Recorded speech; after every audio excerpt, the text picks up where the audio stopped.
Dito na po kami sa NAIA Terminal 6 at nandito po kami para sunduin po ang newly crowned IBO Flyweight World Champion na si Dave Apolinario. Okay guys, sabay-sabay tayong kumanta.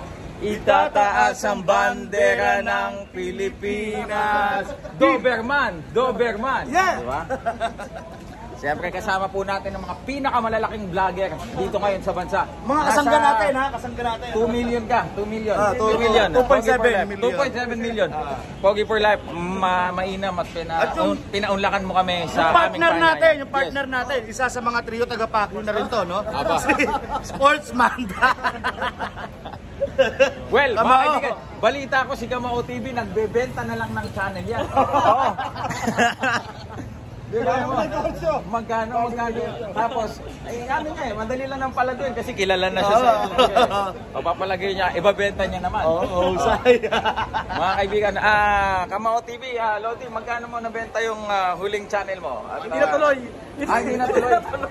Aba na, pala na. Pero bro ha, ipakilala mo naman yung founder natin. Siyempre, kailangan makita yung founder natin. Yes. Hindi, marunong na siyang plumesing eh.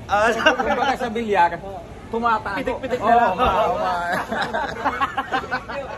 Siyempre, si Sportsman. Ito din, si Silver Lining, Pastor Daryl nandito. Siyempre, suporta. Iyan ang tunay na suporta. Hindi sa salita, kundi sa gawa. Inaabangan namin si Dave Apolinario. Si Jason Casimiro.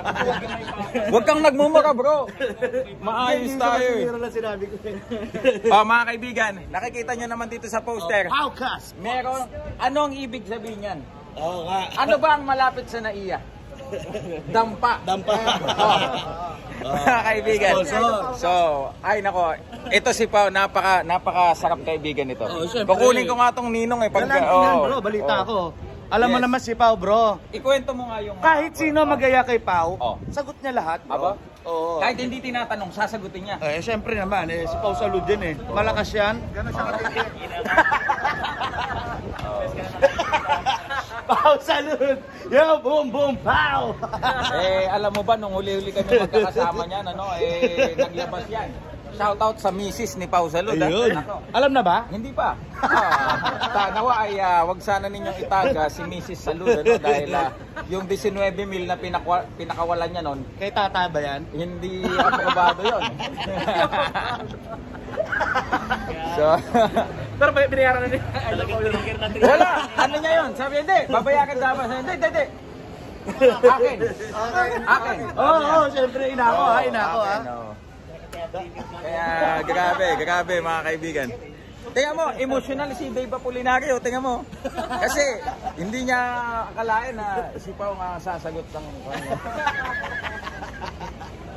Alright, so kidding aside, sila Dave Apolinario po ay lumapag na. Tapos syempre, yung type yung kanilang mga baggage, then dadan sa immigration, and then sasalubugin po natin siya. Pakita mo at magbibigay po tayo ng isang hero's welcome. Madami po. Ito, lahat po yan. Lahat po yan, mga kaibigan. Oo, lahat po yan. At madami kami, mga siguro nasa 3 million kami ngayon na sasalubong. Lahat ba ito mga fans? Yes, lahat yan. Lahat yan. Lahat yan. Doberman. Si Pastor Silver Lining. Buti wala kang lakad ngayon. Buti wala tayong lakad ngayon. Hinihintay natin si Doberman eh. Siyempre, proud tayo dyan. Dave Apolinario. Dapat Tinatanong mo. Huli ka! Pagbebenta ka talaga ng channel. Tao ko ni 4 alas. casual fan. Hindi kilala Doberman pero yung lamok kilala ha. Ito si Billy, pang ilang world champion mo na tanak na makikita? Pangatlo. Hindi, Jerwin ang Madami na pala eh. Stay, dapat paglabas niya, no? Jonah. Ano tayo? Jonah. We let the dogs out. Ayun. Kasi yung ano niya, ring. Tama. Ayun. Ikaw ang unang sisigaw. Alam ba, nandiyan na sila. Ikaw malakas sa boses eh. Practice po kami ha, practice. Hindi. Who let the dogs out?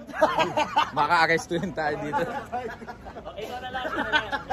Hindi, sino nakaisip? Si Pao, di ba? Ayun na, Wala pa. Tondo.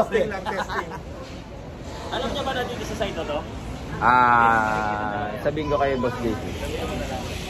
Alright. So yun, babalikan namin kayo mamaya kung ano na yung mga pinakauling kaganapan dito. Mula po dito sa NAIA Terminal 1. Ako naman, Arnold, nagugulat.